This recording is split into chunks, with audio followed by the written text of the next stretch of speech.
इसको एक ड्यूटी के तौर पर नहीं करता हूँ, मैं इसको एक पैशन के रूप में करता हूँ। मेरे यहाँ कानपुर से आते हैं, बनारस से आते हैं, चंदौली जनपद में सईदराजा से, चकियाँ से कुक होता भी है तो वो लोग बोलते हैं कि भैया आप दाल आप बनाएंगे तभी हम खाएंगे। उत्तर प्रदेश के चंदौली जिले में मिनी महानगर पंडित दीनदयाल उपाध्याय नगर में एक ऐसा ढाबा भी मौजूद है जहां मशहूर है डिंपल जी के हाथों से बनी ऐसी दाल जिसे चखने के बाद लोग तारीफ करते नहीं थकते। वाह, गजब का स्वाद। ये सिर्फ और सिर्फ चंदासी मंडी डिंपल भैया कहीं मिलेगा ऐसा, और कहीं मिलेगा भी नहीं। जो टेस्ट और ये मिल जाता है क्या बात, और कहीं नहीं। उम्दा, जो ऊपर से देसी घी का इनका तड़का रहता है, मेन तो वही है।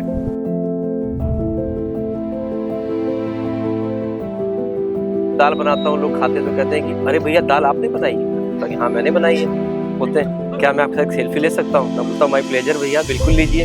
एक कस्टमर ऐसे ही आया था, वो विद्यापीठ में पढ़ता था, तो उन्होंने पहले चिकन का ऑर्डर दिया, चिकन, फिर उसमें से एक बंदा था शाकाहारी था, उसने यहाँ दाल फ्राई पहले से खाई हुई। उसने बोला भैया मेरे लिए दाल फ्राई लगे, तो उन्होंने दाल खाई तो बोले भैया ये दाल कैसे बनाते हैं आप? ऐसी दाल तो मैंने जिंदगी में कभी नहीं खाई है, क्या मैं आपके साथ एक सेल्फी ले सकता हूँ? मैं बिल्कुल ले सकते हैं भैया, माय प्लेजर। उसमें से एक बंदे ने कहा मैं आपको हक करना चाहता हूँ। मतलब I felt great, I felt over the moon कि अरे इतनी अच्छी दाल लगी, लोग कोई सेल्फी ले रहा है, कोई गले मिलना चाहता है। एक कस्टमर ऐसे ही आया था, बोला कि भैया मन कर रहा आपका हाथ छूं। मतलब it was overwhelming for me कि मतलब इस हद तक मुझे मतलब एडमिरेशन मिलता है कभी कभी मेरी दाल फ्राई की वजह से। लेकिन इतिहास के पन्नों में इस ढाबे की कहानी भी एक दर्द से शुरू होती है। भला 84 का दंगा किसे याद नहीं होगा। हजारों सिख नफरत के आंधी में मारे गए। चारों तरफ सिर्फ और सिर्फ इंसानियत का मरता चेहरा दिखाई दे रहा था और कई परिवार बर्बाद हो रहे थे। पहले हमारी जो बसेस का बिजनेस था, ट्रांसपोर्ट का, बसेस चलती थी हमारी, और उस 1984 में दादाजी ने बसेस वगैरह सेल आउट कर दी, तो उन्होंने फिर ये बिज़नेस शुरू किया ढाबे का 1984 में। तब से ये बिज़नेस चल रहा है हमारा, ये समझ लीजिए फैमिली बिजनेस है। दादाजी के बाद पिताजी ने शुरू किया, अब मैं अभी फिलहाल कैरी फॉरवर्ड कर रहा हूँ उसको। मेरे ढाबे का नाम तो दादाजी ने जो शुरू किया था शिव शक्ति होटल है, पर अब ये मेरा ढाबा डिंपल ढाबा के नाम से प्रसिद्ध है। इमरती तो मुझे बहुत पसंद है, लेकिन जब एक दिन डिंपल द ढाबा में मैंने दाल खाई, भगवान कसम मैं सब कुछ भूल गया। इतना स्वादिष्ट दाल मैंने अपने जीवन में नहीं खाया। डिंपल के ढाबे का तो कोई जवाब है ही नहीं मित्रों। और अगर डिंपल ने अपने हाथ से बना दिया,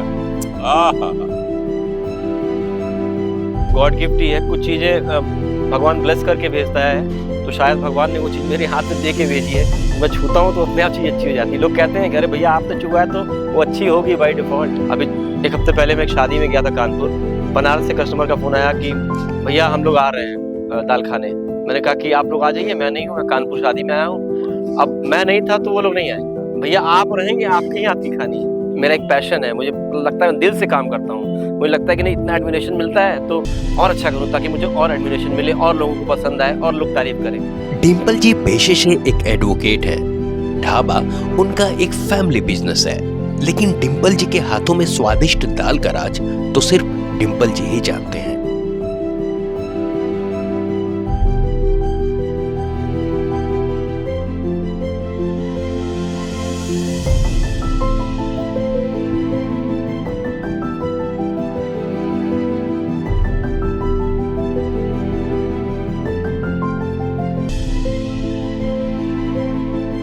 देखिए मैं पेशे से तो एक एडवोकेट हूँ और सुबह मैं अपने काम पे रहता हूँ, शाम 5 बजे तक रहता हूँ। शाम को मैं आता हूँ तो बस मतलब पार्ट टाइम ही आता हूँ मैं यहाँ पे। पर ये दाल फ्राई का जो धीरे धीरे जो मुझे मतलब जो लोगों से मुझे तारीफें जो मिलनी शुरू हुई मुझे लोगों से, ये मुझे और ज़्यादा मतलब इसमें डुबा दिया। और इसका नतीजा ये हुआ कि मुझे खुद अब अच्छा लगता है दाल फ्राई बनाना और लोगों से तारीफें हासिल करना। यूजुअली जो सबसे ज़्यादा ऑर्डर्स मिलते हैं मुझे, सबसे ज़्यादा तो दाल फ्राई के, दूसरा मेरे यहाँ बैगन भरता बहुत पॉपुलर है, कड़ी पकौड़ा बनता है बहुत पॉपुलर, वो भी है, दही फ्राई। बहुत लोग तो पूछते दही भी फ्राई होती है क्या? बनारस वाले आते हैं बोलते दही फ्राई बना के खिलाइए, क्योंकि बड़ा यूनिक आइटम है उनके लिए दही फ्राई की। दही भी फ्राई होती है क्या? डिंपल दा ढाबा में डिंपल जी के द्वारा बनाई गई दाल सिर्फ दाल नहीं बल्कि एक इमोशंस है जिसे डिंपल जी पूरे दिल से बनाते हैं। तो आप भी जाइए डिंपल दा ढाबा में डिंपल जी की फेमस दाल खाने के लिए। जो पंडित दीनदयाल उपाध्याय स्टेशन से मात्र 2 किलोमीटर की दूरी पर स्थित है और बनारस के बिल्कुल नजदीक।